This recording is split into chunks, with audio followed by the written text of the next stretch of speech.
Hello, everyone, and welcome to the very first GabsLStudios Podcast. I have kind of done podcasts in the past previously, but this is like my very first attempt at doing like an actual like personal one-on-one conversation with somebody, kind of like Joe Rogan, except I'm kind of differing in some things in terms of that sort of thing. Anyway, um, I am here in this very first episode with a very special guest. He's a vaporwave artist. I would consider him kind of like a theologian in a lot of ways. And just an all-around really interesting, really talented dude. I'm not trying to make it sound like I'm propping you up or anything, but That's all genuinely, good. yeah. All right, thank you. No problem. Welcome, wosX, Wolfenstein X. I don't know which you prefer being called Thank by. you. Yeah, wosX is good. Uh, that's the main name. I haven't really gone under Wolfenstein OSX in a while. I kind of just use that for side projects, kind of, but I haven't really used it in a while, just in terms of releasing anything under it. Okay, I got you. That definitely makes a lot of sense, man. Um, Yeah. I'm sorry.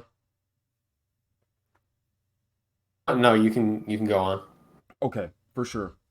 Um, just to introduce myself a little bit, my name is Gabriel. I originated from Las Vegas, Nevada.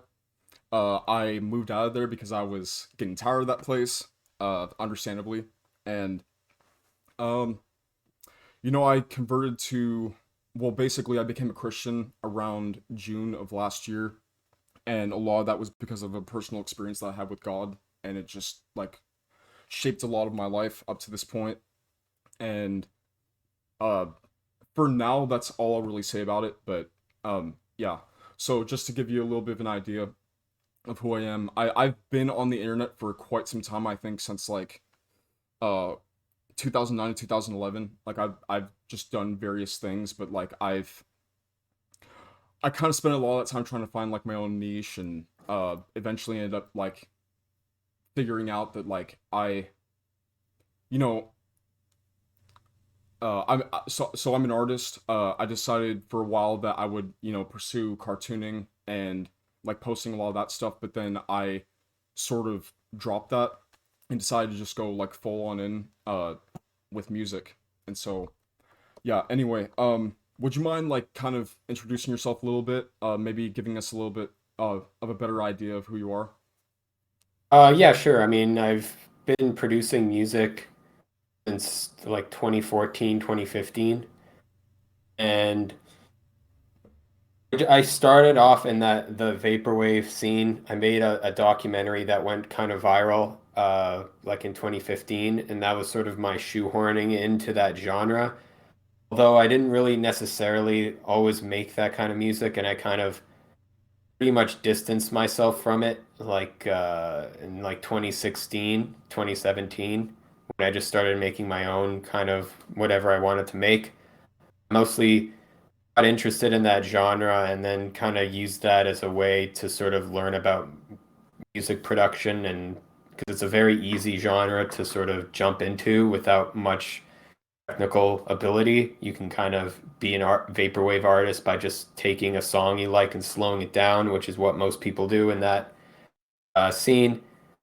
Then you can kind of build on top of that with sampling and then writing your own music, which is kind of how I've sort of utilized it. And now I just kind of make my own music. Um, got really into spirituality in the process of that and sort of cultivating, I guess, my own faith in God, and just, I've kind of put in a lot of work to sort of learn as much as I can from every single spiritual system and sort of condensing it down into my own understanding of everything, especially Judaism, and just sort of concentrating that as a sort of root source and sort of taking everything from around the world and sort of condensing that somehow. It's kind of been its own, you know, development, I would say, in trying to uncover the realities of religion and spirituality and what truth is, which is mainly what I sort of set myself out to do. The religious aspect is more of just a practice to sort of get yourself into a ritual, so to speak. But that's a completely other aspect. I'm just generally into like learning as much as I can from a variety of different fields and sort of, focusing that into my art and what I want to create into the world, both through music and through writing as well. I plan to publish some stuff in the future. But yeah, that's basically, I guess, a good introduction for myself. That's awesome. Wait, you're like planning on like writing books and stuff? Yeah, so I pretty much have like, a book-sized set of material right now that I've written in the last couple of years, which are just like philosophical, political, religious, sort of essays and the writings that I'm kind of compiling together. Then I'm just going to release it or like self-publish it on Amazon or something because I don't really feel like trying to get a publisher. It just seems like a huge hassle for, you know, not really much outcome if you unless you have an agent. So I don't know. I just want to self-publish and then I'll just have complete ownership of my work anyway without having to deal with a publisher kind of in between that. Yeah, so that's basically what I plan on doing. That's actually really interesting, and I can definitely see why you'd want to go the route of like self-publishing, because it can get just really it can get really messy trying to like work through third parties and do that sort of thing. So, um, Yeah. definitely. I don't know if I mean I believe you discussed this in a video that you did. You said that you came from like a Jewish family. Yeah. Interesting. Okay. Sorry, I So my dad is like Jewish. My mom converted, and I grew up like in an Orthodox synagogue. But compared to other Orthodox, they're pretty lenient and liberal in that way because Orthodoxy can be pretty strict. There's a lot of Orthodox synagogues that wouldn't even consider me to be a Jew, and that goes for a lot of other extremist groups. But it's there is always kind of that element within Judaism, especially nowadays, about what makes a real Jew, so to speak. So that's kind of a thing. But anyway, and so I grew up like Orthodox, so we had very traditional sort of synagogue setup, like men and women sit separately, and just has a very traditional feeling to it, especially the music and the choir and the cantering. So yeah. I got you. I got you. Yeah, that's definitely like a very because I mean I kind of grew up in a family that like was mostly like Mormon. Like a lot of my grandparents and like Okay. just the older people in my family were Mormon. But I never really wanted to fall into that category or like really Christianity in general. I actually wanted to like avoid it at all costs for like a grand majority of my life. And Okay. yeah, like so I don't know. That's it's interesting, man. Sorry. Yeah, no, I mean, I don't know anything about Mormonism. I actually own a Book of Mormon. I've never read it though, but I got it at like a thrift store because they usually every thrift store you go to, they always have like a copy of the Book of Mormon. But I'm curious what prompted you to sort of stay away from it specifically because I don't know anything about it really. Um, but like, what about it uh, sort of detracted you from joining, I guess? To be honest with you, I feel like there was just this very like dogmatic, like strict, just ritualistic aspect to Mormonism, and like whenever I had to go to church and everything like that, like Sunday school, like basically when I was dragged there at certain points. I didn't necessarily have to go for my whole life or anything, but there were points where like, and this much I will say about them, they did end up helping our family like when we were desperately in need, like when we needed food and stuff, and so like I can't take anything away from that. I'm actually very grateful for that, but um I don't know. I was really put off by like just the overall structure and approach towards like looking at God and like the way that they like put sinners and stuff like that in a certain Right. category. Yeah, like it just really ultimately it put me off. Okay. I feel like that's like a theme with like a lot of specific religious groups, like even like in Scientology or Hare Krishna, it's like you have these very closed off communities of people that they try to sort of lump everyone in together and like help each other out, but then you're kind of trapped there and you can't really escape from it. I don't know if that's kind of like the same idea It's a with very Mormonism. I mean, it's a very similar idea. Like, the one thing I will say about my family is they never really like forced me into anything. It was more or less, kind of one of those things that they wanted to,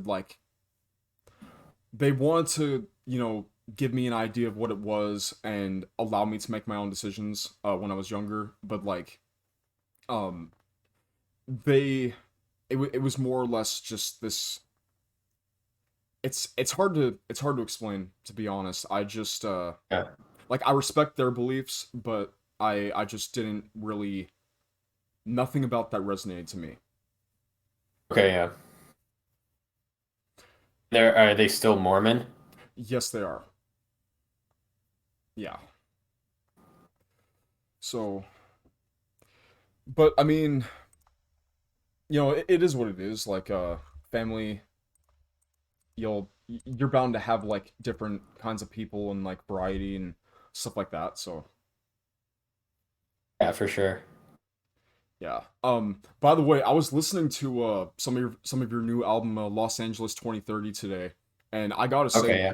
yeah, like I just have to say, like I'm really impressed by your musical talent and abilities. Oh, thank you. No problem. What was that, you singing in the record? Yeah. So I wasn't using any actually I'm trying to think. Maybe I did. No, I don't believe I did use auto tune for anything. Uh Sometimes I have on other albums, but this one I didn't, so That's really cool, man. I can always admire when an artist is like going out of their way to actually do like original compositions. It's not that I have any issue with sampling. In fact, like a lot of my earlier catalog personally was like sampling and stuff, but um I feel like I kind of ended up going like a very similar, I wouldn't say exactly the same, but like a very similar direction that you did in terms of like wanting to actually make music that was like a personal expression rather than like taking something that already existed and trying to do something with that. Um right. yeah. Yeah, I mean I mean that I started off sampling as well, and I didn't even really consider myself a musician. I took like, some piano lessons as a kid. That was kind of where I based everything off of, but I wasn't proficient enough to actually consider myself like I'm a musician. But yeah, and then you just kind of find the process that works for you, and then you can kind of just learn to compose that way. For me, it was utilizing the digital audio workshop. I think was really helpful for me to be able to actually organize my compositional ideas in a way that made sense to me. Because sheet music, I just wasn't, just couldn't, I don't know, find myself attuned to it in any way. I'm still trying to learn because it's actually pretty helpful in terms of organizing your thoughts into an actual written language, so to speak. Uh, yeah, I mean, with music, I find I just there is an aspect of trying to create something that is self-expressionary, but really it's about tying into that aspect of originality of something that's sort of already been heard before. I think that's kind of what I try to gravitate towards because I don't really want to make complex music. As much as maybe I can have music that's very developed and have a lot of layers, but in terms of the actual content, I try to stray away from being intentionally complex because with the thing with vaporwave is that it's taking old songs and just recycling them, which is sort of already the the aspect of creativity to begin with, as you're taking something that's been done before but doing it in your own way, Yeah. which I think a lot of people have issues. There's like a double dichotomy between originality arising from just doing something somebody else already did. Like with vaporwave, someone had the original idea of taking like 80s music and slowing it down, and that became kind of a cultural thing. And then at some point, it just becomes very lazy because there's no original recycling going on. You know, there was an aspect of the recycling that was happening where it was like this hadn't been done before. Then at some point, it just kind of got stale. And so, how do you reproduce something in original fashion, which is kind of what I've been doing with taking like big band 30s jazz and trying to recreate that in my own way.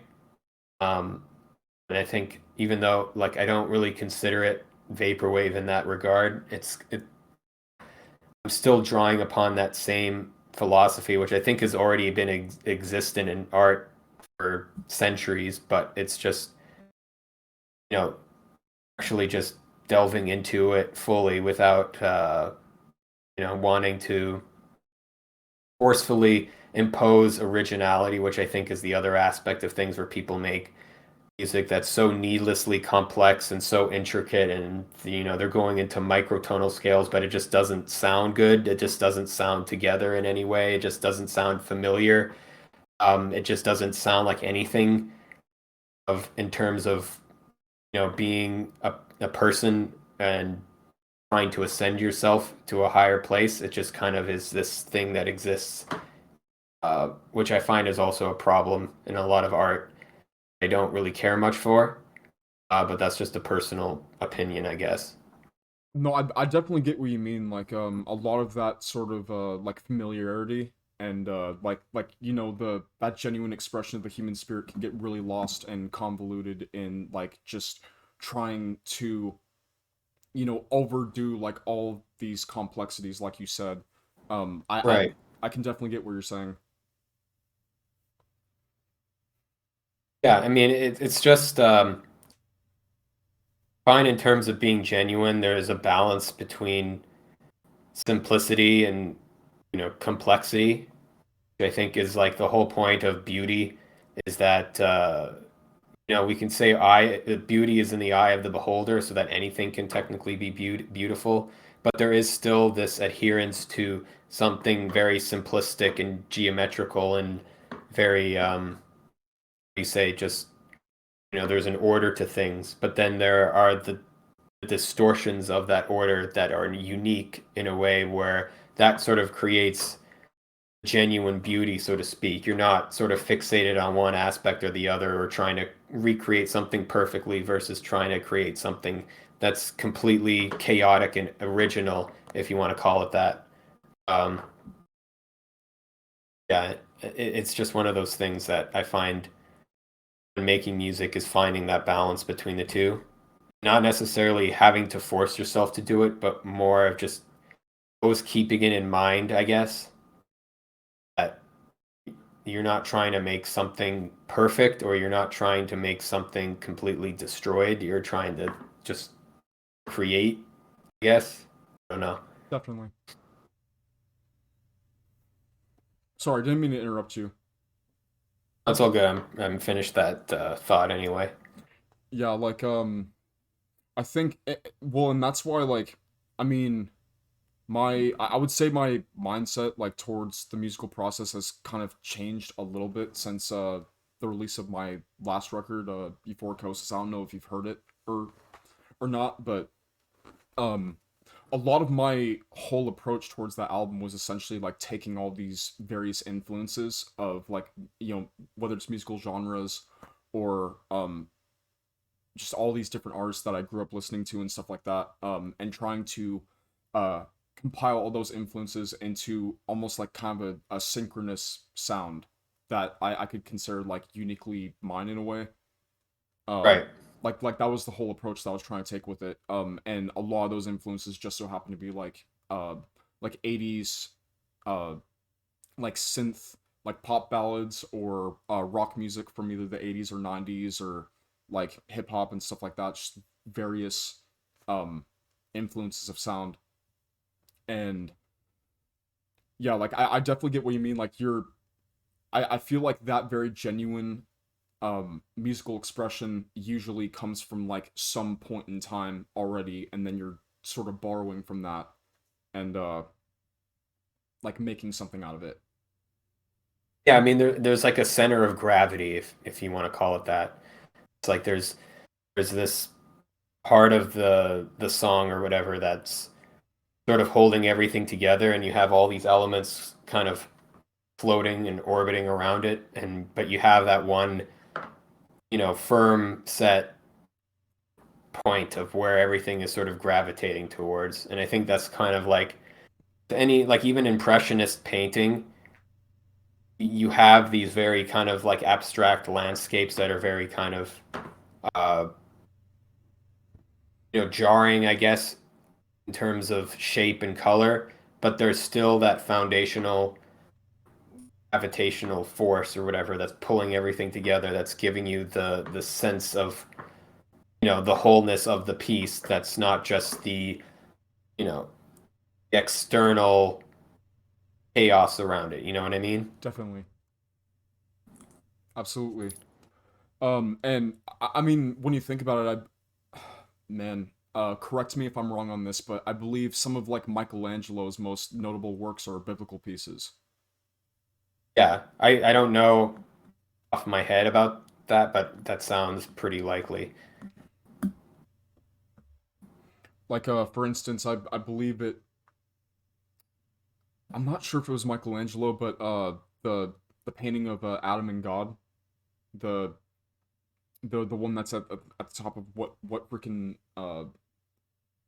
what temple is that in? I can't remember. It's in uh Italy. It's Sistine Chapel. yeah. Okay. I'm sorry. I was just trying to think of specifically what it was, but I mean, even that painting, like, you're it's still taking something that is like already incredibly notable, something that's already like very familiar with a great deal of cultures and people, and like making some sort of an expression of that, like some sort of artistic expression. So I definitely agree with you. Um so like so I'm curious, what ended up like introducing you first of all to like vaporwave, like what got you into listening to some of that specifically? It was mostly like internet memes I would see like on social media. I didn't really understand what they meant at first. They were just kind of like there after following some like, like retro 90s accounts. And I realized that a lot of these were actually like album covers. Like Floral Shop is one of them, and then you have like Young Lean, and like that was like from 2014, 2013. So then I just eventually found these albums and listened to them, and I liked the sound. Um, I kind of just got excited about it being a new sound that wasn't this uh, repetitive kind of what I've been sort of accustomed to with just like, very dark, cynical rap music and techno and club music and rock music that was like, like heavy metal especially too. That was just all very just, edgy on edge. Here was something that was actually like, relaxing, like smooth jazz, 80s beach music, so to speak. And so I kind of, just got into that sound. Um, I didn't really have like any particular care about music scene or how it was made. I just liked that sound just because I always liked jazz music and like lounge music, just as a genre. I just always found it interesting, and I liked melody, like I don't just a lot of those aspects within those styles. I always liked within vaporwave, and then I kind of just utilized that scene to basically, I don't know, be creative with genres because vaporwave was so chaotic at that point. Pretty much anyone was making any kind of vaporwave concept album Oh about yeah. anything, and then I pretty much just realized at that point it's like, okay, you can pretty much make any genre of music you want and call it vaporwave, and which is really what I wanted to do. I didn't really care about the genre. I just wanted to make my own music, and so to me, I was just it was just there. And at the time, the community was pretty supportive. And then that changed dramatically when I did Hard Vapor.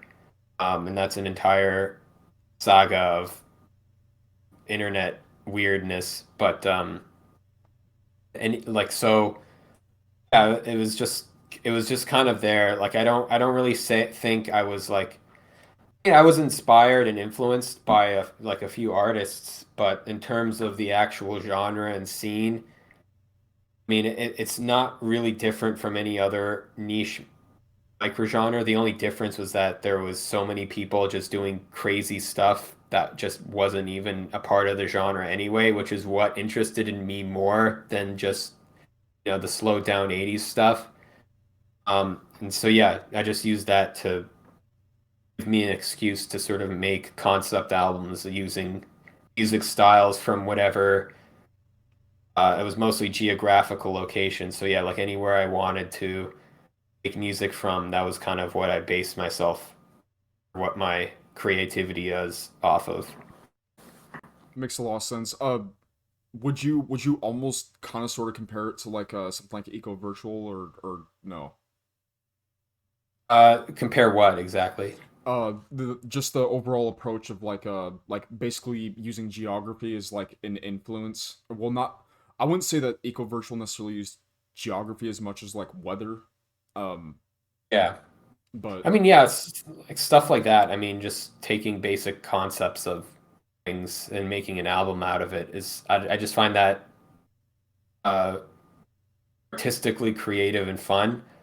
Normally it's done with samples, so you're kind of like making Spotify playlists, but like with more flair, I guess, yeah. because you're actually editing the audio. But it's kind of that same philosophy of like making a playlist of a specific mood or a vibe, as the kids say, of you know, just anything you want really, and being able to recreate that musically. You know, and I think what vaporwave did was it made people like pick out music that captured a certain feeling, and it was very heavily focused on 80s consumer nostalgia kind of stuff. But it really could just be anything. That was sort of what attracted me the most was that you can kind of just create an atmosphere of music for anywhere in the world or just anything in the world. So yeah, with Echo Virtual, it was kind of that thing, and the main thing was Dream Catalog because I think HK pushed that into another dimension, so to speak, with his early releases.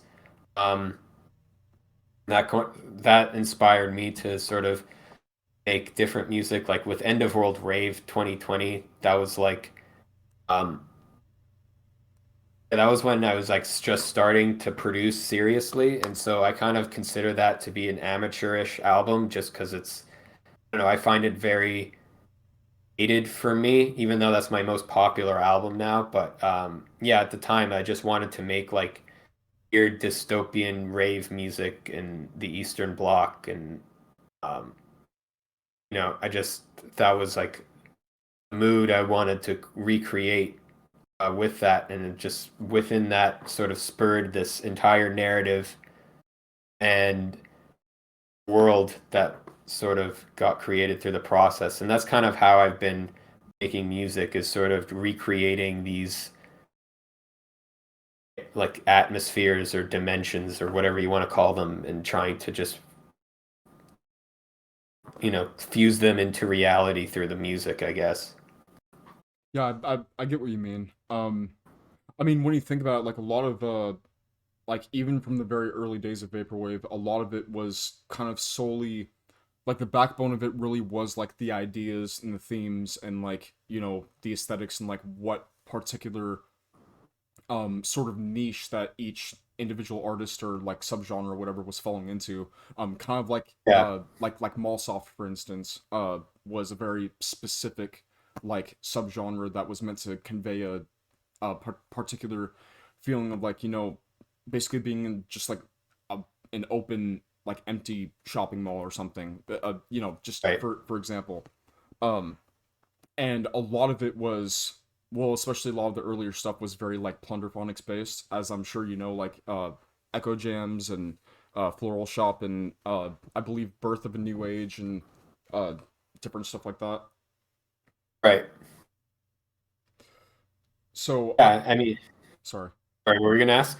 No, I was gonna say, just to wrap up the thought. So, like, I feel like in a lot of ways, if it weren't for like the ideas and the themes and those things like that themselves that vaporwave artists were sort of attaching themselves to, I don't think it really would have been as much of a genre as it ended up being. No. Yeah, I think that was like its main driving point of what I found interesting was the diversity of what it was making rather than just the actual like stylistic tropes that are kind of melded together today. Which is why I'm not really that particularly drawn to it anymore, just because there isn't uh, there. It's just kind of been recycling those same concepts for a while now without actually branching out, I guess. And it's sort of, you know, I still like the sound and everything, but it to me, it's just in that way it becomes another genre when it just focuses on that specific sonic aesthetic. It becomes very rigid, which is kind of what's happened to most genres of music. They become very rigid, and there's not much room for innovation anymore, which is partly what I find most disappointing, I guess.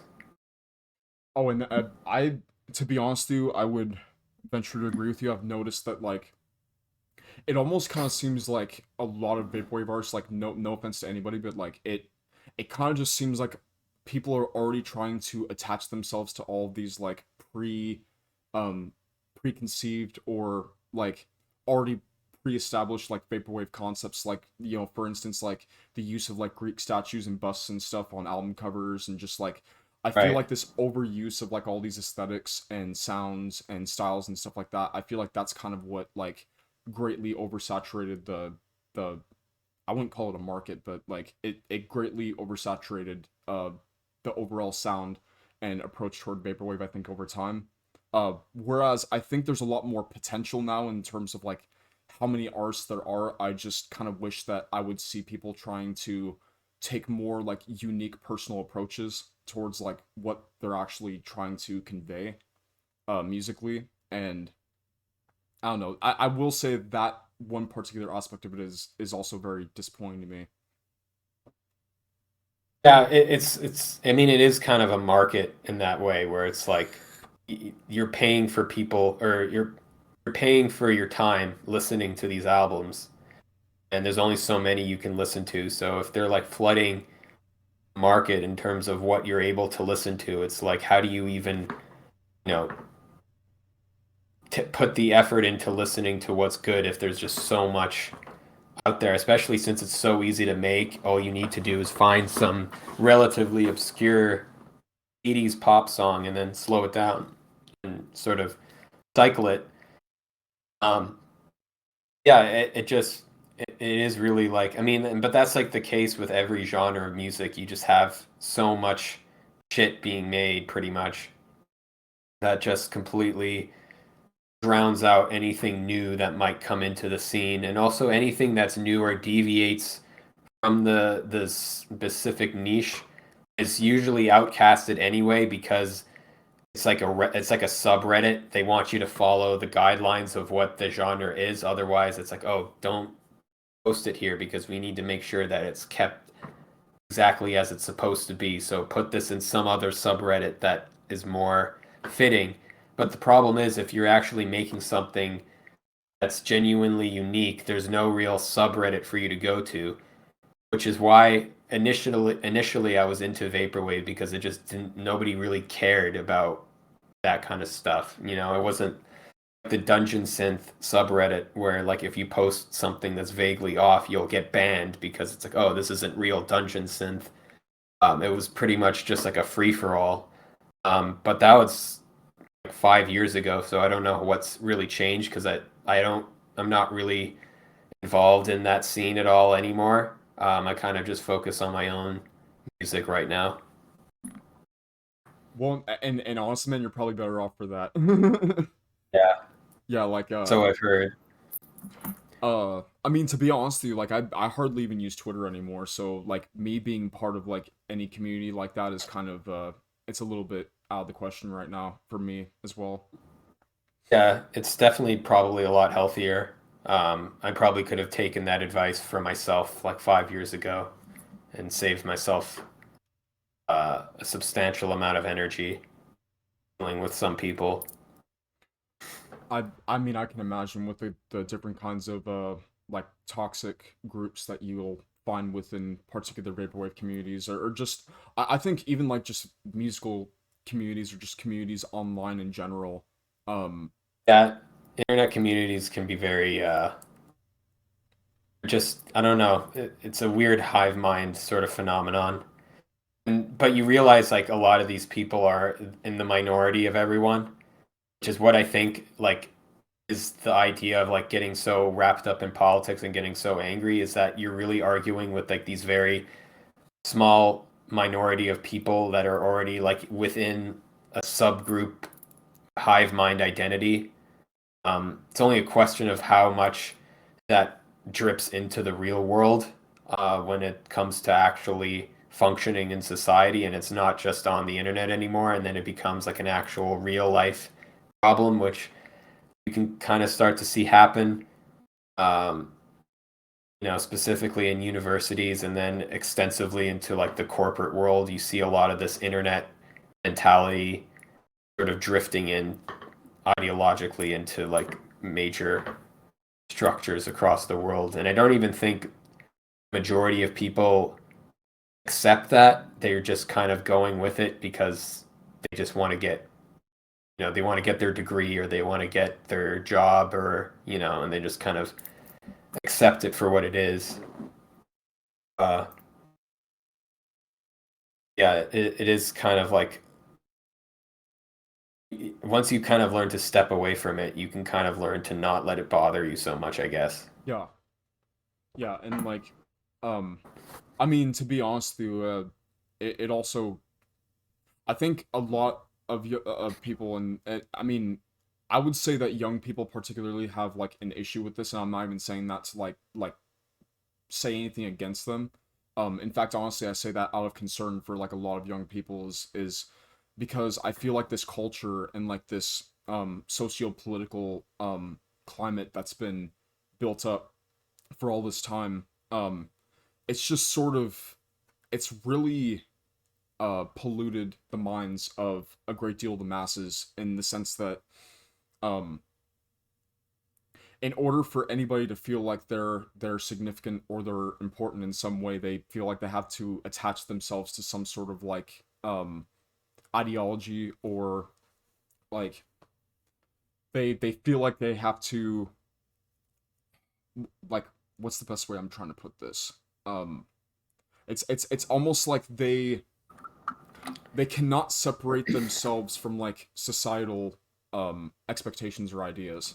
And I think that that's like, I think individuality is a really important thing, and I think that that's something that we genuinely have like really been missing.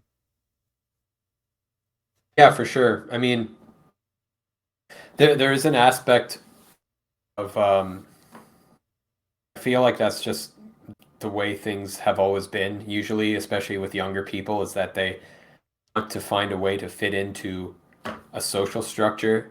Just the internet has like sort of thrown gasoline on that natural inclination that people have, because there's just now so much selection in terms of being able to attach yourself to an ideology, that it almost just completely subverts any kind of defense mechanisms and just sort of feeds into your own preconceived biases throughout the world. Because I think that's what the root is for all these ideologies, is that they're usually preying towards people who have a specific point of view of how they've experienced life. They have a political ideology that just targets all of those things that they value or have problems with, and sort of exacerbates those conditions that we have of perceiving the world into becoming much more perceivable and much more real to us, because now we have online communities that justify our, what could be a very tainted and polluted view of how we see the world, but it's being justified because we can now engage with many other people who have that same exact shared experience. And since you're not communicating with anyone outside of that bubble, you sort of isolate yourself amongst the bubble, you kind of perceive that as you being your entire world, and anything outside of that world is to be avoided, which is, I see that with a lot of people. And it's not even necessarily with the internet, it's just with any political sphere of influence, especially in universities. You see that a lot. Yep. It's the general social climate, I guess. Oh, and universities I've found in particular are very, very biased, like politically in a lot of different ways. Um, I mean, I wouldn't necessarily say that it was like the main reason why I, uh, kind of left college, but like I don't know. I think that it's almost like this tool that's being used to like systemically program people a certain way, especially like younger, more impressionable people, to kind of like have a certain idea of like the way the world is. Yeah, I mean, it's definitely, when you realize that a lot of like universities um, like get their money through third parties, just in terms of like you think about how for doctors, for instance, a lot of their textbooks are written by the pharmaceutical industry. So, you have this problem, and how the university system is basically designed for the corporate structure, which is a very specific, you know, has a specific code of conduct, so to speak, in terms of what's politically correct within that sphere of corporatism. Um, you can kind of see the corporate culture basically evolving as times go on, and basically whatever that corporate culture is a direct relationship with the university structure, because the two are basically linked, because that's the main reason anybody goes to college, is to get a degree so they can get a good job. And you need to accommodate that aspect of the college degrees that you're getting to employ with their specific political views. And the two of them sort of interfeed with each other for various reasons, um, which I think is like the main problem I have, especially when, uh, there is like this necessity to have free college without addressing the major systemic problems of the college already, and how linked they are to like corporations. Um, just that huge dynamic needs to be fixed before you can just say, "Oh yeah, college is free now." Um, because the reality is that you have this college system that's basically designed to be, uh, well, everyone has to go to college in order to get a job that they like. Basically, that's a lot what the economy is sort of based around. And you have this system where the two of them are sort of intermixed with each other and sort of benefiting one over the other, and you kind of have this, uh, almost like a caste system based around university education. That's basically, you have to pay to play.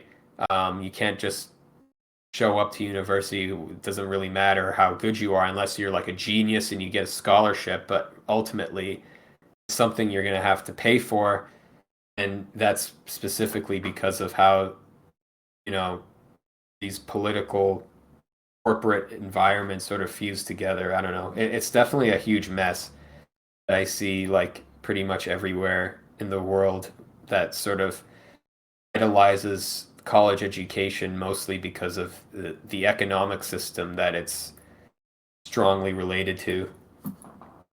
I definitely agree, and also like um the way people are almost being like convinced that like all degrees or any and all degrees that you can get in college like are relevant or beneficial like later on in life. I feel like a lot of people who end up spending a great deal of their time like, you know, doing like liberal arts or anything like that in college will end up very very disappointed when they go out and they realize that like there's way more to um the economy and the market and like jobs and different things like that than, you know, what their expectations were kind of like built up to be.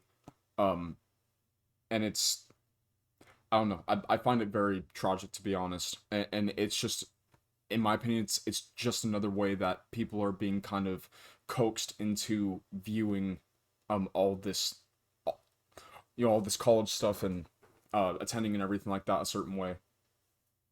And it also just devalues the actual college experience, which you would go to learn about a subject that you're passionate about.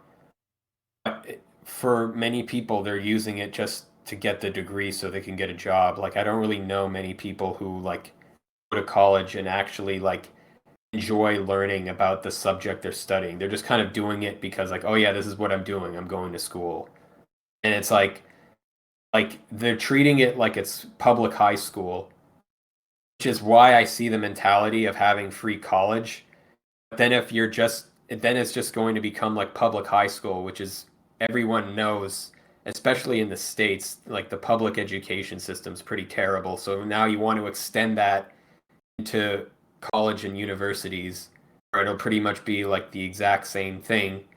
Um, then you pretty much just lose the benefits of going to university in the first place, which have already kind of we've lost. I feel like we've lost a lot of the actual real life benefits of a university, which is like students coming together to learn passionately about their specific subject, getting into like debates and all that stuff. But now it's become very much.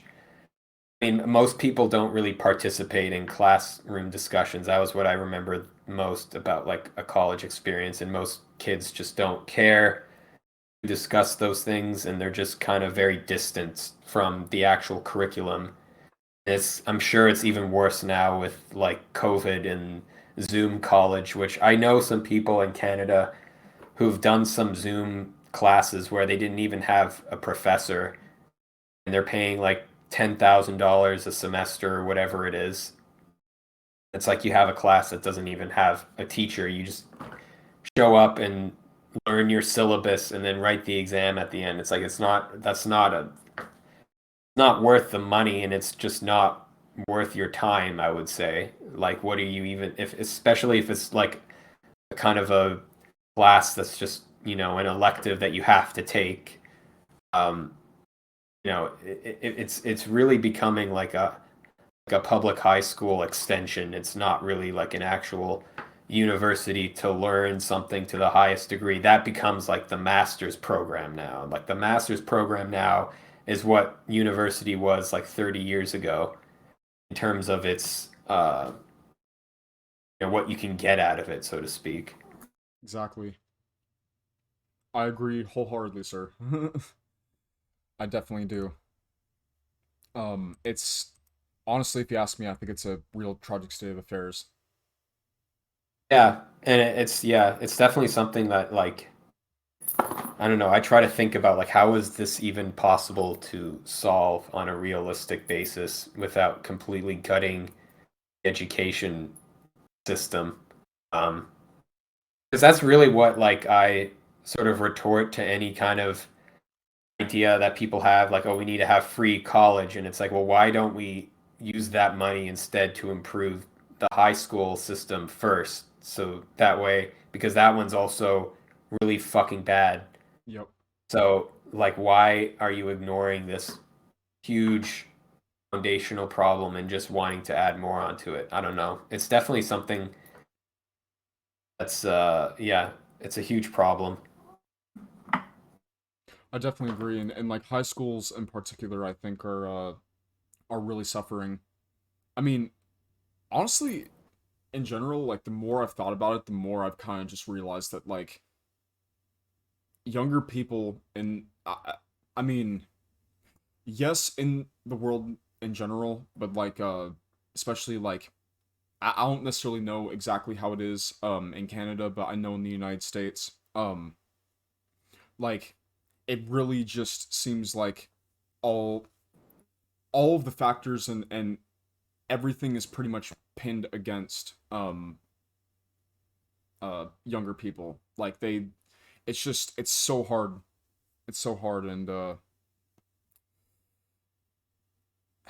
it it's kind of hard to put into words because there's so many factors to it. There's so many things to consider.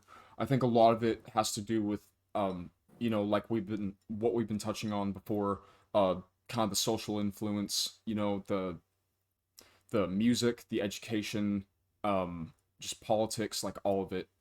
Um, I feel like there's a lot of people that are really, really, really lost right now, and I think a lot of that is due to this sort of socio political,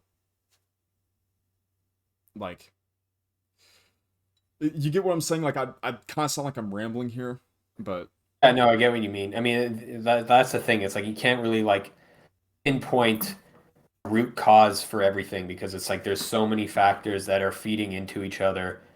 I think with like, I mean, this is like the case in America, but it's like that in Canada too, with like conservatives versus liberals, and they both kind of just, eat each other up, their own bickerings amongst each other, and they just sort of, don't really fix any of the things that they want to fix, and they just sort of end up attacking the other side, and just sort of everything is starting to degrade that way just from these, what are pointless arguments over ideological attachments to certain values instead of actually trying to figure out like practical solutions to these problems. And then you have like greed. That's the thing. It's like you think of these problems that happen not just in America, but just everywhere in the world of, socioeconomic problems. And you can kind of like look at their government system or their economic system, and you can kind of, on a bird's eye level, see it like, oh yeah, there you just have to fix this aspect of something, or you find a solution in a theoretical standpoint, but then you forget that these are human beings that are running these systems, and people are corrupt and they're just greedy, and they'll just take money and find a way to subvert money being access to us another point, or just embezzlement. And you realize that like a lot of the times that's just what's driving a lot of these political forces. So you can have like a theoretically good system put in place, but then you have to deal with this corruption factor, which I think is the main issue, um, particularly in like the healthcare system. And it doesn't even matter like whether you're in Canada where we have free healthcare. You can tell it's a bloated mess of a system, just because of specifically how the university system is developed to have as little doctors as possible, which is just a completely greed oriented practice where the doctors really want to have a complete monopoly on the healthcare system and have as little doctors as possible to compete against, so they can charge as much money as they want. And since healthcare is free, through our taxes, we have to pay for that small amount of doctors that we don't even really have much access to because there are so few doctors and so many people want healthcare. And you basically just get put on a waiting list and never really get to have, like, I mean, I have my cousin who's married. Um, he's thinking about starting up a family. So getting a family doctor is just not really possible where he is now. Like he's on a waiting list, and how long that takes is dependent on like how many patients have to die before you get to where the doctor has enough room to have you as a patient in their regular life. You know what I mean? It's like Yeah. it gets really bad when you get to that point. Um, which is why it's like you have a lot of solutions I find that people like to sort of propagate are very like to me it's like like you're not looking at the deeper foundational issues before ascribing something like free healthcare. You really need to like take the entire system apart and rebuild it in a way where you can actually manage that kind of feat where you can do something like that, which I feel like a lot of people just don't want to think about because it's like, oh, we can have free healthcare. We can just take $1 trillion and just throw it into healthcare and then everything will be fine because it'll be free. And it's like, no, you need to restructure everything. You need to find a way to make sure that there are enough doctors and enough medical people to accommodate the demand that you have. And then there's also you know, especially with health specifically, are there health crises that are happening? I mean, you have like the US, I think like half the population is obese at this point, which is kind of ridiculous. And like, how are you supposed to function, have a healthcare system functioning when half your people are basically have comorbidities from just their diet? You know what I mean? Yeah.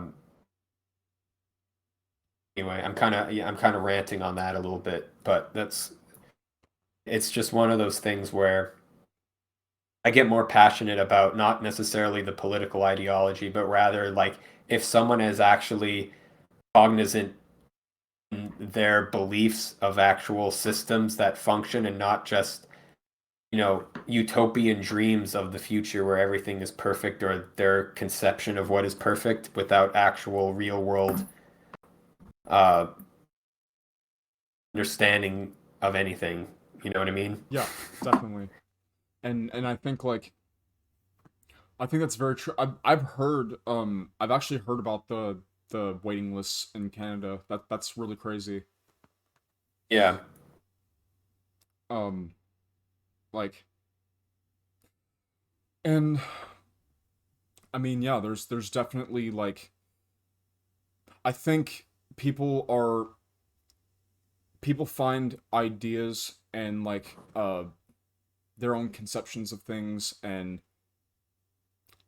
comforting lies and stuff like that. They find that way more appealing than like what the harsh realities and like practical um ways of looking at things like is.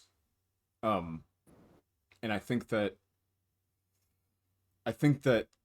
overall like this kind of ideology over reality sort of world we're living in a way is kind of I feel like it's contributing to a great deal of these issues like you've kind of been talking about in the sense that like instead of actually trying to find like real solutions to a lot of these things, it's almost like people are more interested in being right even if they're not right, and like yeah, that sort of thing.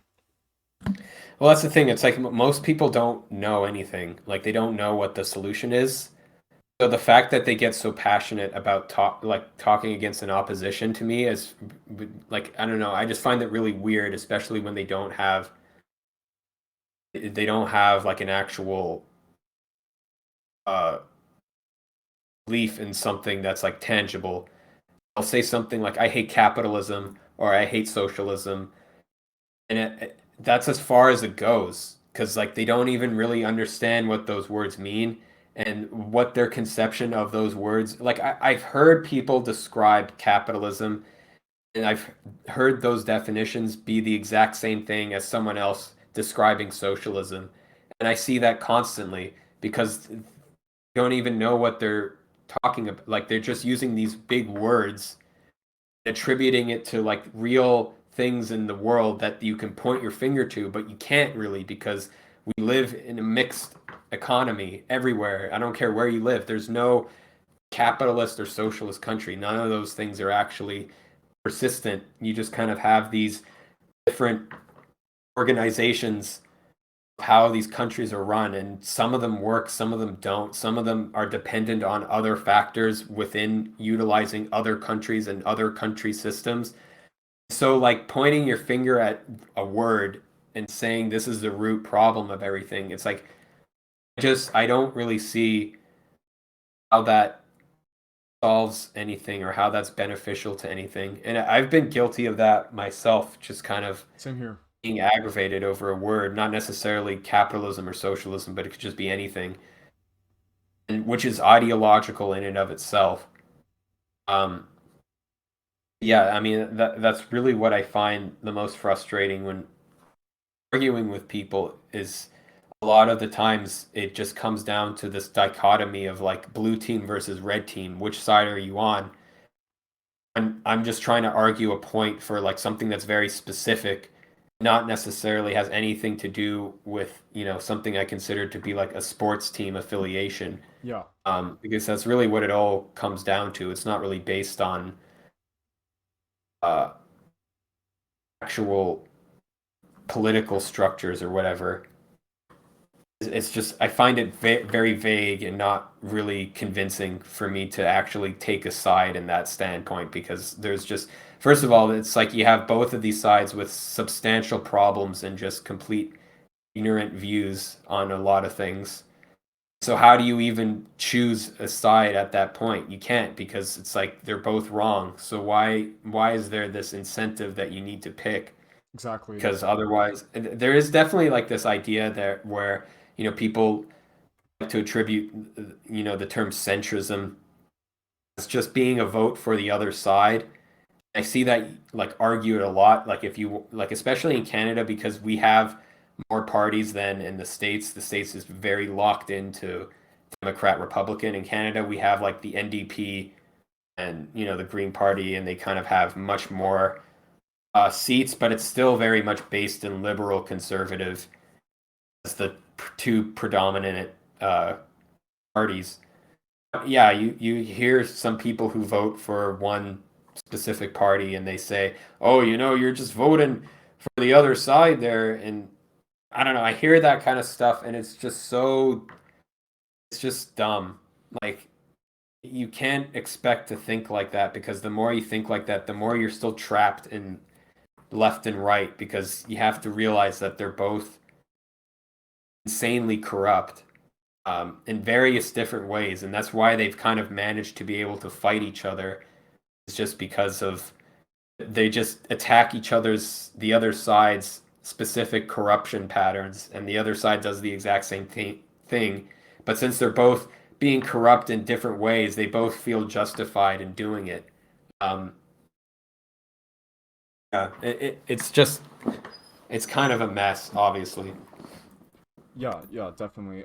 It's kind of like this. I forgot who kind of like brought this idea to my attention first, but it's it's like, because human beings are flawed and imperfect, you're never going to have any perfect like socio economic or socio political system. It's not going to happen. Um, Yeah. like whether you're for socialism or capitalism, like I think regardless, you're going to have flaws in anything, like most anything you try and do. And Right. particularly I think a big part of the reason, um kind of like what you touched on before, is like people have like a corrupt, like selfish, greedy nature, and that tends to like um interwove itself into like a lot of these systems. So how can you really like put full trust or full like anything into like any of these specific ideas? It just doesn't make sense. Right. I mean, and that's kind of what I like to look at when learning about political ideologies, is not they're just ideas ultimately. And we've yet to experience uh, divinely inspired political system from a prophet who just comes down and tells everyone this is how you're supposed to build society. That's never happened. So, but a lot of people think that for various things. You can look at like someone like Karl Marx, which is the whole problem of communism is not necessarily that they've implemented systems that just failed historically, but their entire platform is literally worshiping this one man. And I don't even have anything against him. I think he brought to light a lot of corruption from that time period. When you read like Das Kapital, which I've read the first volume, the main takeaways from that book are really like how he's describing the working conditions in those factories from that time period, because it was insanely corrupt, and like the living conditions were like absolutely horrid. Like anyone who works in an Amazon warehouse would be thankful for being able to work there and not what industrial lifestyle was 200 years ago. So in that context, he brought to light a lot of those issues, and a lot of the economic problems of industrialism at that time. Problem is that turned into a religion of just worshiping him as an individual and his movement of socialism, and turning capitalism into this deity of evil that you have to completely avoid under any circumstance. And that was the real problem that really originated from it. And so it's like you have these people that coming up with these ideas, and they have no preconceived knowledge of what the potential is of it generating from 200 years from now. I mean, how could he have thought that? I mean, you think about when he wrote Das Kapital, that was like 1855, something like that. And then you have the Soviet Union being fully implemented in Stalinism. Stalin really taking the reins and turning Soviet Union into the monstrosity that it was in like 1924. So that's like 75 years after he wrote it. It's like, how do you even conceive that that's even possible? How these ideas travel themselves and completely transform countries within like hundreds of years in the future? Or you could take Christianity and how that's completely changed the world. And you think like, was it 3 billion people are now Christian? I mean, that's insane. Like, that's literally like whatever the population was at the time of Jesus multiplied by 100. I mean, that's like completely unfathomable that that was even possible, considering like where he came from and how he died. It's like, that's why it's like ideas definitely carry a lot of power with them. It's just a matter of how long it takes for these ideas to ruminate and actually transform into something. And I think that's why like people who are coming up with ideas and ideologies need to be very careful with what they put out, which is what I'm doing mainly with my written work, because I have no idea what happen 300 years from now after I'm dead, what these texts that I write, how they could be interpreted and utilized for, some government insurgency in the Republic of Congo 200 years from now. Who the hell knows? You know what I mean? Yeah. Um, so it's kind of something that's always in the back of my mind, even though it's like, you can consider that to be egotistical, but it's, I feel like anybody who writes anything political or ideological needs to kind of think about what the potential this has. Even if you're writing from good intentions, what's the end process of this idea that you're putting out into the world, and how might it be consumed by other people and digested, and what can it turn into? Can it turn into something great, or can it turn into something insanely destructive, murder millions of people? You have no idea. And I Exactly. think that's when you look at the story of Marx and Marxism, that's really kind of what you see the dangers of in terms of utopian ideologies and what they can do. And it's important to understand that and recognize, you know, whoever you are, you have a responsibility to ensure that you kind of limit that in whatever way you can without ideas becoming distorted into these ideological messes, so to speak. Absolutely. Absolutely. Very, very, very well said. Honestly. Um, it's I don't know, and that's kind of a lot of my issue with it too, because it seems like a great deal of people, and I'm not really saying this to like judge anyone or anything, but like it seems like a great deal of people don't even really have. It's almost like they try and speak on things without having like at least um a good deal of like understanding about it, and that's I feel like just whether it's ideological or put into practice, I think it's just a really really dangerous thing because like Yeah, in a way like you're almost acting blind and like you don't really know what you're doing. You don't know what the grand scope of like the future consequences of those actions like are going to come about as. right. So definitely, man, definitely. uh so I mean I know we kind of went on a little bit of a tangent there. um Yeah, it's all good. yeah.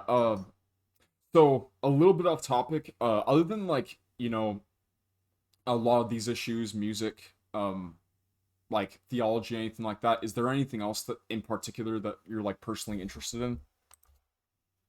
Um, there's all kinds of things. I mean, right now I'm really into history. Um, I like history too. yeah, I mean, I'm reading like the collected works of Josephus, who basically like recounts the entire era of like like the time when Jesus lived.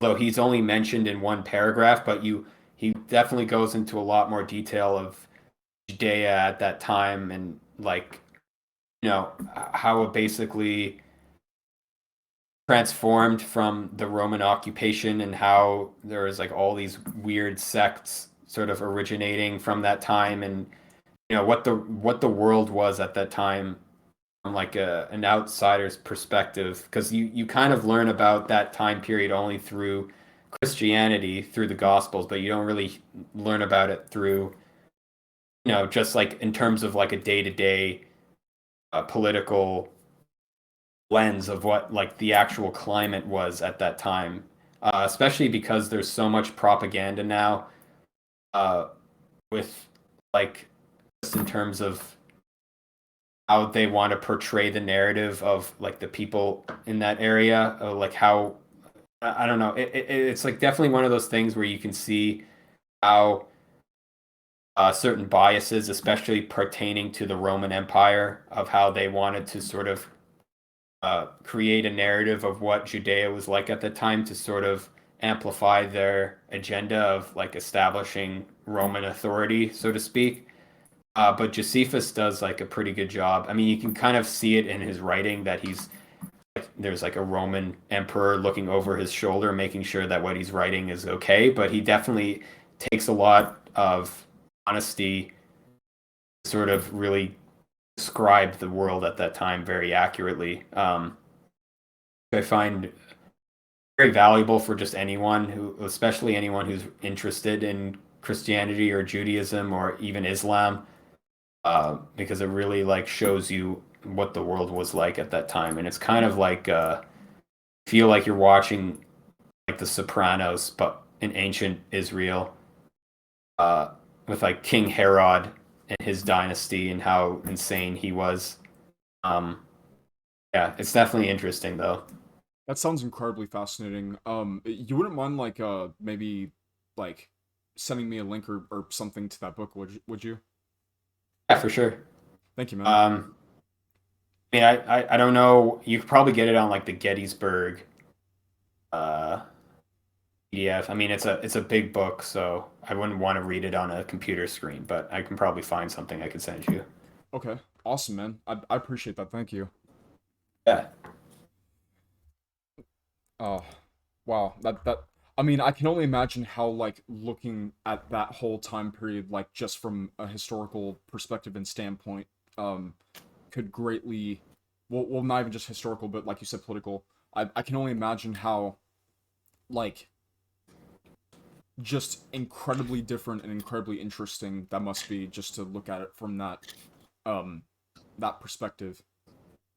Yeah, it's definitely like because the thing is in his writings he sort of crosses over from the Old Testament, like he goes through the entire Old Testament, but like it's like rewritten in his own way, right? So it's like you're basically rereading the Bible, but from his point of view, I guess, or from like a point of view of a normal Jew from that time period. So there's like certain things that aren't in the Bible that he describes, like he describes Moses uh, going on a legionary war with Ethiopia and conquering like this village, and then this woman falls in love with him, and pretty much he like she becomes his wife. Um, so he had two. I don't know. That's like it's like one of those like little stories that's just not written in the Bible at all, and but it's he writes it here. So it's like something that's either from some text that just doesn't exist anymore, or it's from like oral tradition. But yeah, you really are getting like a lot of interesting tidbits of information you wouldn't normally find in the Bible. Um, Especially like learning about like specific people that are in the Bible that are like mentioned, like Pontius Pilate. You kind of see like who he was as a person, or Herod the Second, uh, Agrippa, like all these people that were kind of in the Bible. Also James the Just, who is Jesus's brother. He's Wow. mentioned in there briefly. Um, yeah, so like all kinds of, and it's just fascinating seeing the Old Testament sort of morph into more newer history where things are actually have like concrete historical evidence, like people like Augustus Caesar, Alexander the Great, and seeing them kind of like sort of be introduced after you're reading something from the Old Testament, and so you see this merging of history. So yeah, I definitely would recommend reading at least some of his stuff, or like like you can get like the completed works, which is like 1,000 pages, or they have like an annotated version, which I think is like half that size. So it's up to you really. If I just felt like I wanted to go all in, so I bought the biggest one. So That sounds it awesome. yeah. Sorry, I didn't mean to interrupt you. So good. I'm pretty much finished talking about that. Okay. I mean, definitely I'm very, very interested in that. Like, definitely. Yeah. Um, man, sorry. Um, so, oh wait, that was actually that was something I was curious about. You're friends with Lucid, right? Yeah. Yeah. He seems like a cool guy. Yeah. So yeah, I mean, I submitted to Dream Catalog like 2015, and we sort of got into communicating then, and then I did End of World Rave for Dream Catalog, and so we kind of like developed a friendship after that for a while. So we've been pretty close since then. Yeah, I mean, he definitely has like much different philosophy in music. I'll put it that way. And yeah, I can't say I agree with it full heartedly a lot of the times, but he's definitely been there helping me out since I started, and sort of gave me my start in music production, and this was generally always a resource and just support that time. So I definitely owe a lot of my music career to him and my musical ability, especially what I learned from in the beginning, because he kind of helped me a lot learning the ropes of music production from the beginning. So yeah, we've definitely had a an online friendship for the past like 7 years. Awesome, man. I actually didn't know that he helped you that much. Yeah, no, we definitely were really close at one point. We still talk now and then, so we're all good. But yeah, definitely there was a point where we were pretty much like in a group chat together, talking every day, and just I don't know, just talking, just anything, just any crazy ideas that we would think about at any given moment. Oh, I love conversations like that. Yeah. uh, uh, that reminds me. How would you feel about doing like a collab at some point? I mean, I really don't do collaborations at all Okay. often. Yeah, I mean, we could think of something to do at some point. I just really don't do them much. So if we don't do it, it's nothing personal, but like, yeah, I just like even with HKE, Lucid, or whatever his name is now, maybe it's like White something related to Banshee, Flat. freaking yeah. Yeah, yeah, yeah. But yeah, like we never really did collaborations much. Like we did it a few times. Um, yeah, it's just something that I don't really do much unless it's like, uh, there's an artist that I like know, and then we kind of like have a very strong rapport with each other creatively, where we can just kind of happens naturally. Um, yeah, you can see about something. All right, for sure. And believe me, man, I wouldn't take it personally. Like I totally get it. Yeah, Like it's all good. yeah, yeah. I mean, more than anything, if I'm going to collaborate with anybody, I want to collaborate with people that are like genuinely interested in making something like, um, interesting and cool and like just new, or Yeah, just for sure. yeah, like somebody that's just genuinely like interested in doing something like that. So, um, I mean, I don't know. I get it, man. Yeah, I mean, it's just because like I do very specific conceptual stuff, right? Yeah, So unless I know someone who like is exactly on the same page with me, it's difficult to sort of make something with someone like that, unless it's like, oh, I really want this person's sound. Ultimately, I'm usually just doing it from my own point of view, I guess. definitely. And honestly, I can appreciate that, man. Yeah. Like, I mean, it really, as somebody who like values like the outcome of just, I mean, values art in general. I think, I can definitely see your point. It's where like, if somebody doesn't like really understand what you're actually going for, then yeah, I can understand. Yeah, I mean, it's just, it's just one of those things that's like pretty particular when it comes to creating, I guess, and sort of just want things to go my way.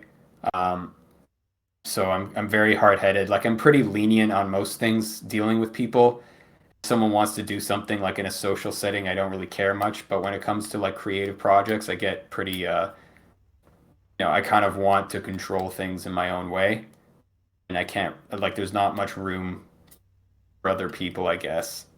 It's like egocentric as that is just kind of how like I work creatively. Like I can't deal with um, much input from other people because then otherwise I just lose the original point of what I was trying to create in the first place, and it just becomes someone else's thing. Even if it's like a small detail, like to me it just won't even be uh, congruent in what I'm trying to make, so to speak. Yeah. Oh, definitely. I can definitely appreciate that, man.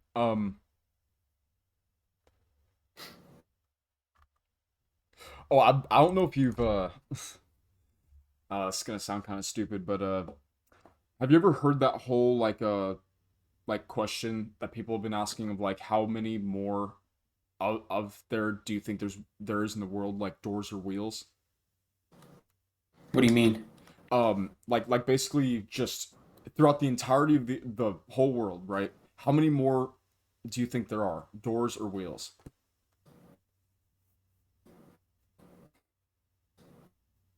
Actually, a tough question. I know, right? Probably say wheels, just because like most people,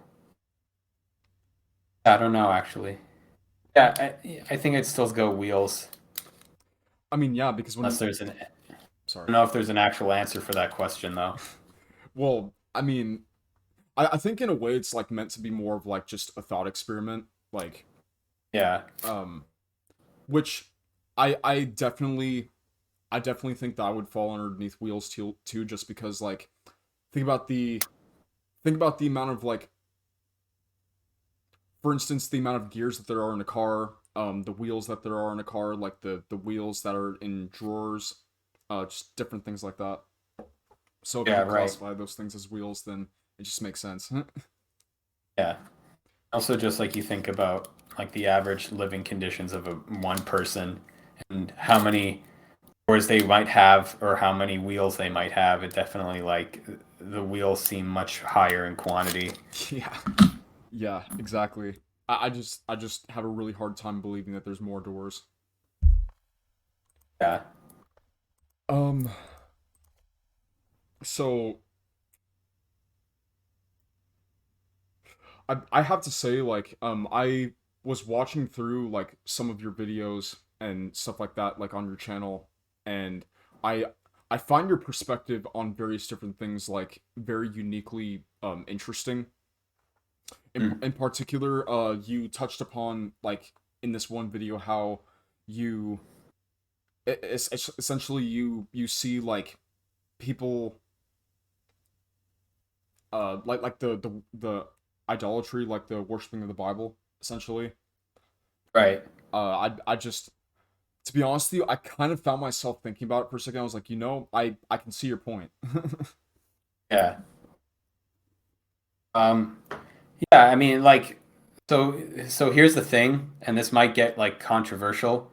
I don't know if this might offend your specific views, but one of the things that is like pertinent, especially from reading Josephus, that you see like inconsistencies is specifically with Pontius Pilate, and how he sort of made like first like the story of him in the New Testament is just very congruent with historical depictions of who this guy was. And so in Josephus, first of all, Josephus accounts Jesus as the Christ. Like that's what he describes him as. He describes him as the Messiah. He doesn't even like he says like there was a man in Judea, if one could even call him a man. Like he definitely exalted Jesus.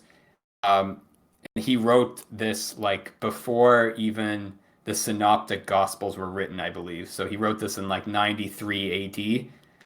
And so when he's writing this at a time when Christianity was seen as kind of this, tertiary weird movement with like very little people. Like we're just coming from like Nero's reign where he was like eliminating Christians, uh, just murdering them for the sport of it. And so like this is this era just coming out of that when Christianity was just sort of accepted, not really like it's like tolerated at this point. And so for him to give this kind of account for Jesus says a lot because he sort of painted a lot of other leaders from that time in a negative light. Like he there's a leader called Judas. This is another Judas, not from the New Testament. This Yeah. is Judas who started the Zealots movement, which is basically like the ancient Jewish Taliban.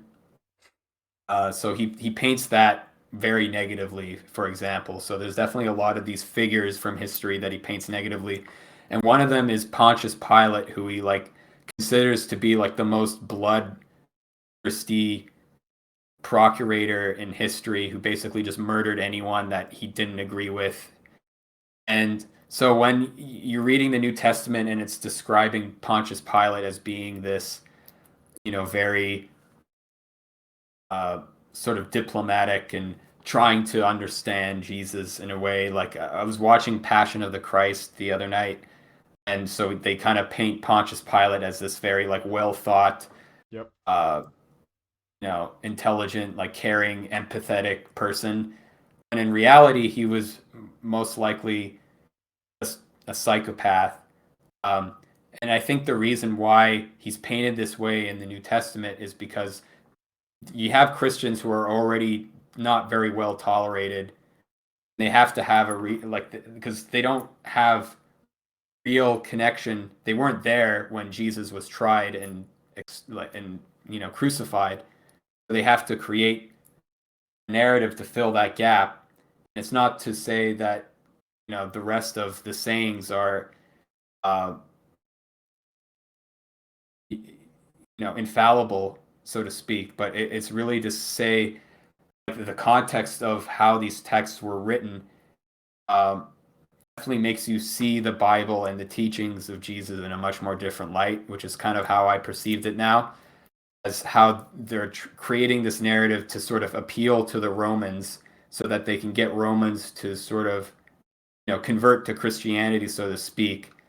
If they paint all the Roman characters in this book or in this gospel, rather, then we're alienating the Romans from ever being able to participate because there's not actually that many Roman characters.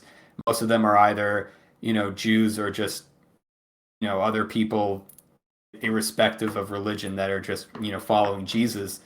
So if they have one Roman general who's like a very well thought out person who is Pontius Pilate, then it kind of ties together the narrative better without villainizing the Roman Empire, getting them to be critical of them in any way.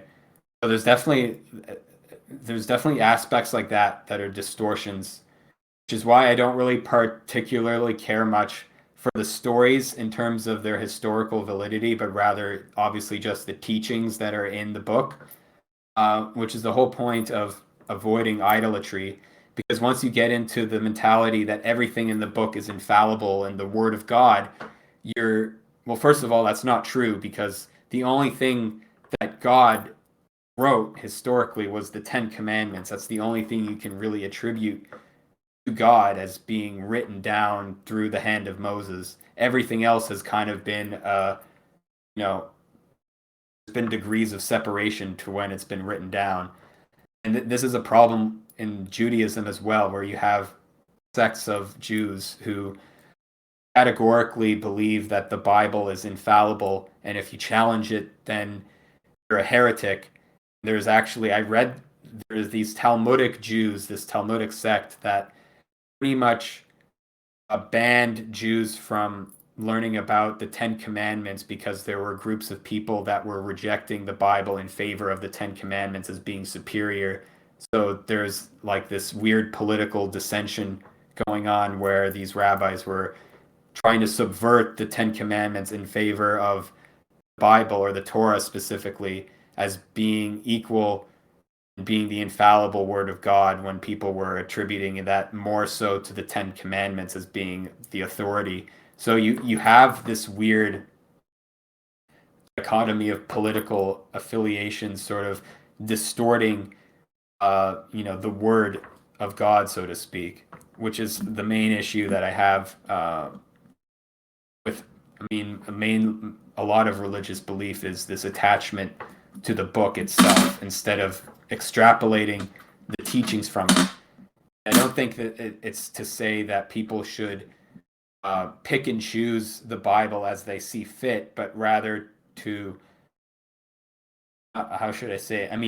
You take it in as much as you can and sort of just go forward with your life through that, taking what was important to you and not necessarily tearing it apart in a way, Yeah. but trying to understand it on a more holistic level and like the context, especially of everything that's written in it, sort of find more important. And that creates more of a dynamic relationship with the text because now you're not reading the text as infallible word of God, but rather extension of the story of God and the story of God's word, how that's being put into the world, instead of just treating the book as,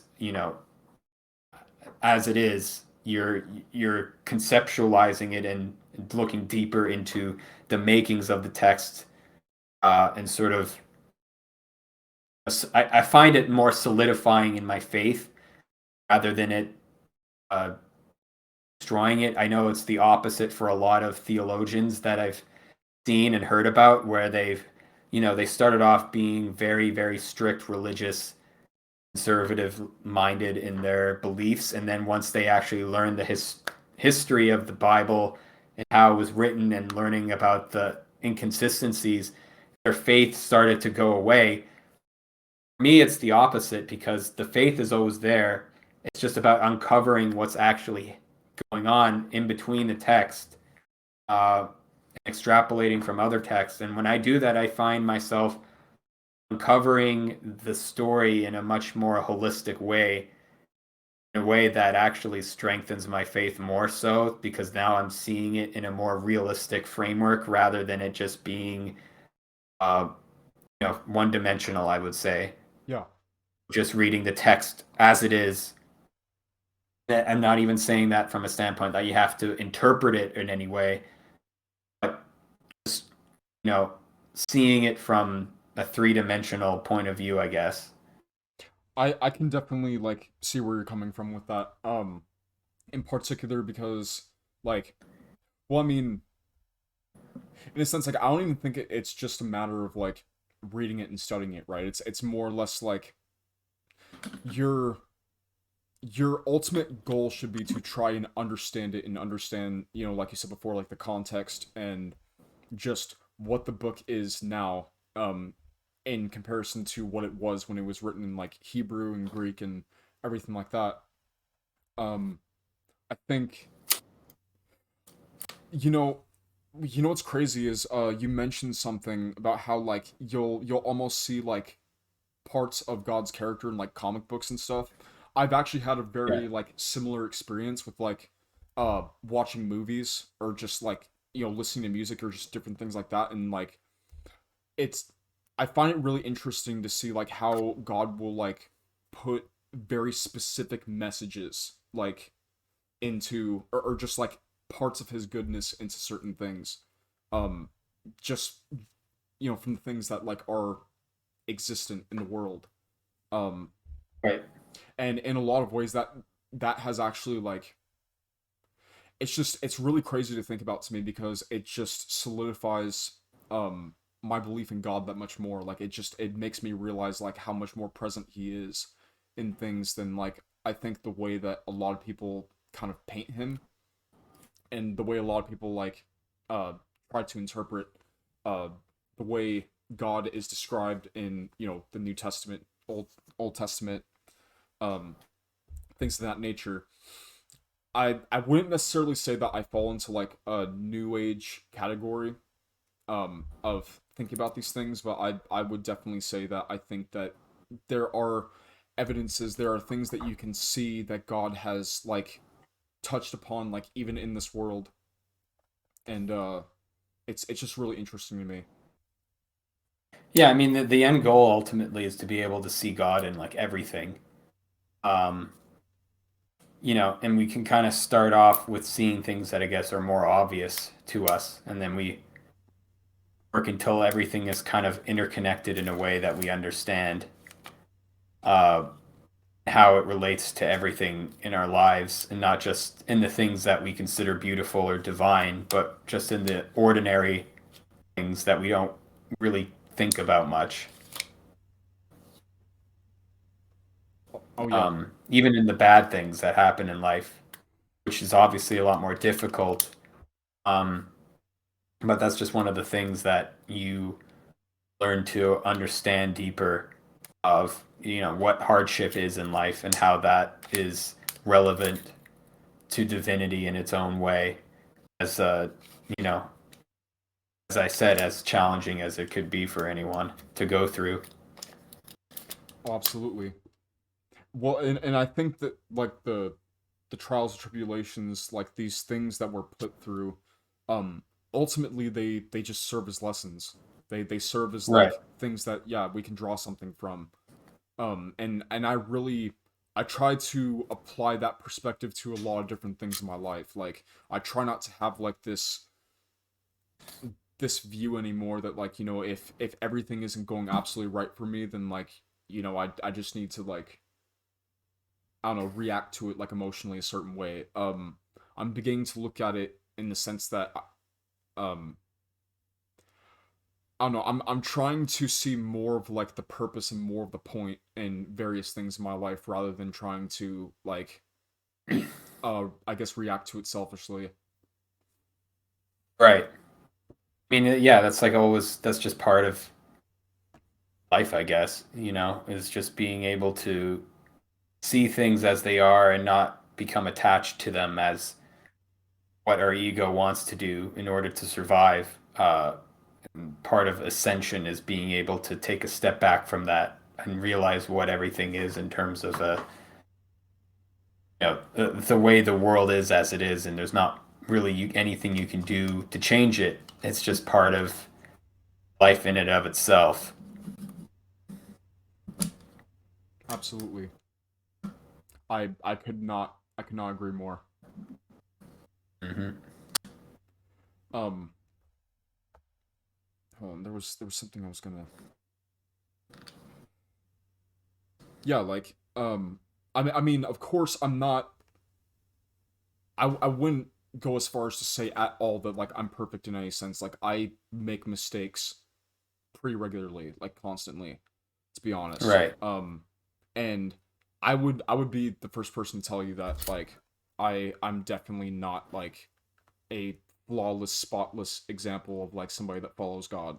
But yet, the beautiful thing that I've found is that even in my shortcomings, even in the ways that I've fallen short, to him, um he's still, I mean, I can't even fully understand it yet, but, like, he has still seen me through.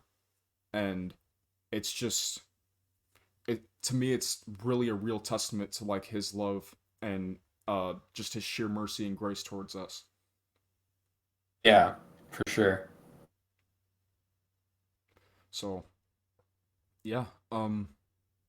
With that being said, honestly, I'm thinking for the podcast itself, we should probably cut it off here, because we're at, like, an hour and 42 minutes. So, Okay, sweet. is there anything else that you'd like to say to send this off? No, I think I pretty much talked enough, I think. Uh, What I wanted to anyway. you know what, you talked, like, I gotta say, man, this has been a really, really awesome conversation. I've had a great time. Yeah, awesome. Thanks. Yeah, man. Well, this has been the GabsLStudios podcast, with my very first guest. I hope you guys have a blessed day. God bless. And thank you very much for coming on once again, man. For sure, my pleasure. Definitely. All right. See you guys later. Peace.